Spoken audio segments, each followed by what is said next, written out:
Selamünaleyküm abla. Bugün aşure günü, o yüzden size yardım getirdik. Allah razı olsun. Allah sizden de razı olsun inşallah.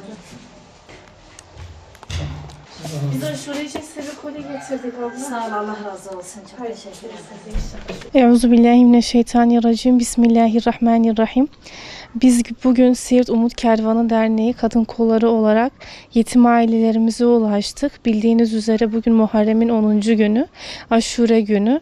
Hem aşure günleri kutlamak, mübarek etmek, hem bugün de onlara yardımcı olmak, onlara umut olmak için biz onlara koli yardımlarımızı yaptık.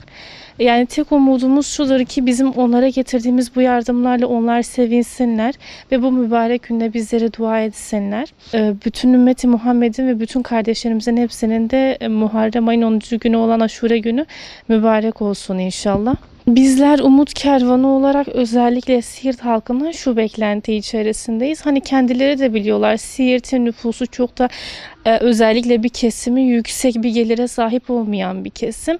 Bir kesim de daha çok böyle hani geliri iyi olan bir kısım. Bu iyi olan kesim biraz daha hani yardımlarını bizlere ulaştırma konusunda daha titiz davransalar bizler de gördükleri bu ailelere daha güzel bir şekilde ulaştırabiliriz. Çünkü bu ailelerimizin gerçekten ihtiyaç seviyesi çok yüksek bir derecede. Hani yetim ailelerimiz var, bunun dışında öksüz olanlar var. İhtiyaçlarını karşılayamıyorlar. Bu koronavirüs sürecinde de zaten çoğu aile geçinemiyor.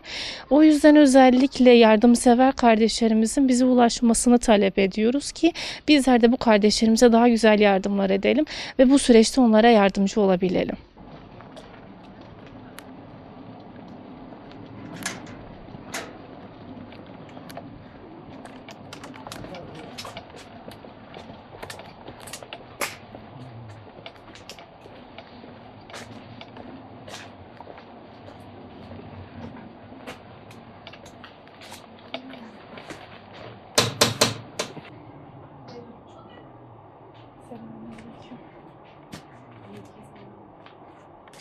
Getirdik, yardım polisi getirdik aşure günü için. Şuraya bir imza alayım.